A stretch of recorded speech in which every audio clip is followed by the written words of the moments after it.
Today, I'm excited to announce the release of the Divi 5 Command Center.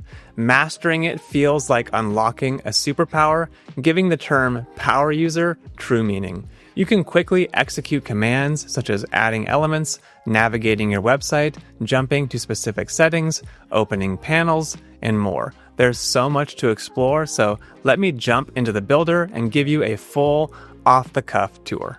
You'll notice a new lightning icon in the sidebar, and you can click that to open the new command center. Inside the command center is a long list of commands that you can execute, each of which will perform some action that would have otherwise taken multiple mouse movements and clicks, therefore saving you tons of time. You can filter the commands by type. For example, we have a suite of modal commands, and if you clicked any of these commands, it's going to open up that modal. But the preferred way to execute a command is to press Command K and then type in your desired command. For example, if I want to open up the import-export modal, I can just type that and open it up. But trust me, these commands get much cooler, so stick with me here. The element commands are some of the most useful, allowing you to quickly add elements to the page. For example, if I want to add a button to the page, I can just type button and there's my button. If I want to add 2 buttons to the page, I can type button times 2, and now I have 2 buttons. You can also queue multiple elements at once by clicking Command Return. So if I want to, for example, add a blurb, I press Command Return and then follow that up with a button. Now I have a blurb and a button. But it gets even cooler. You can also nest elements. For example, let's say I want to add a blurb, and inside that blurb add a group, and inside that group add 2 buttons. There you go. I have a blurb, inside that blurb I have a group, and inside that group I have 2 buttons. You can also use commands to add presets to elements, which is super useful when working with a design system that you're well familiar with. Instead of adding multiple presets one by one, I could have just done that with one single command. So let me reset these presets. And of course, I'll use a command to reset them, and then I'll add them back with a single command. Press Command K and then type in the name of my desired presets.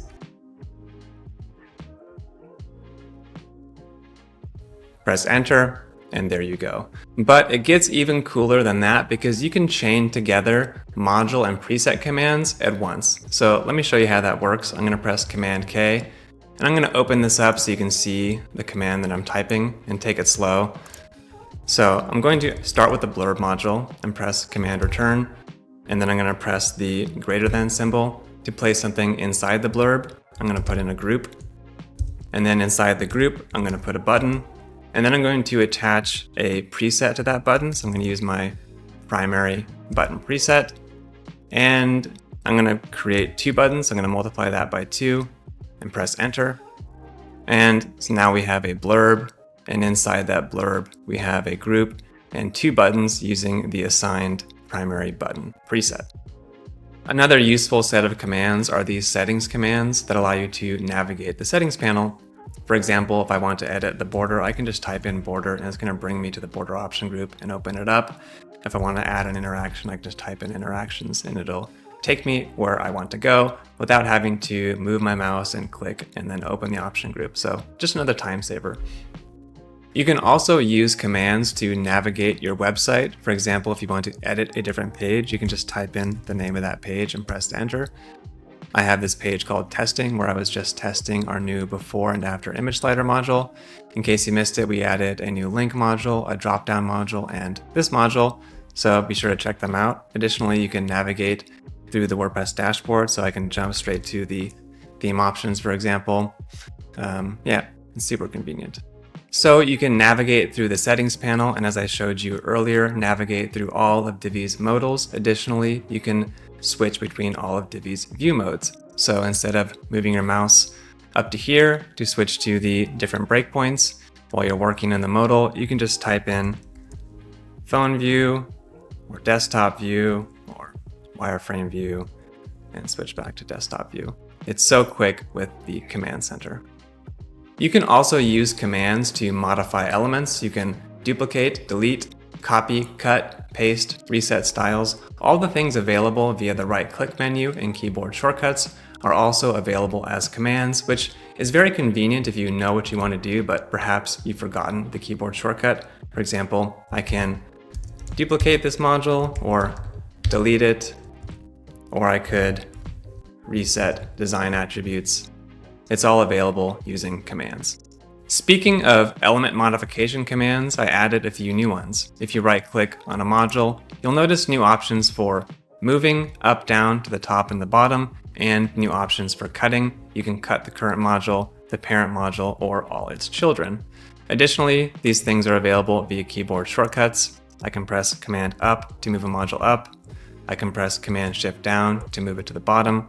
I can press Command A to select everything in a container. I can press Command X to cut it, and I can press Command V to paste it. All super convenient stuff, and also all available via the Command Center. So that's a basic overview of the Command Center. And again, you can open up the Command Center and scroll through all of the commands to familiarize yourself with the full list. I didn't cover them all, and we're going to keep adding more commands over time. So let me know what you think, and let me know what you think of this new off-the-cuff feature tour. If you like this format, I'll do it again. Just let me know in the comments. Thanks. The Command Center is available for Divi 5 today. Give it a try and let us know your thoughts. We rebuilt Divi from the ground up and packed it full of dozens of your most requested features. Forget everything you thought you knew about Divi, because Divi 5 is something else entirely. In case you missed it, we recently added new menu modules, menu looping, and new selector-based targeting and breakpoint triggers to the interaction builder. All the pieces are coming together: nested elements, interactions, loops, and new menu components, allowing you to build completely custom menus, mega menus, slide-in menus, and more. There's a link in the video description to learn more. Thanks for watching, and before you go, I have one favor to ask. If you are a Divi user, please subscribe to this channel. It only takes one click. These videos are the best way to keep up to date on the latest and greatest Divi features, and they're the perfect way to get up to speed before updating your websites. Thanks, and I'll see you soon for another Divi 5 feature announcement, which I promise is right around the corner.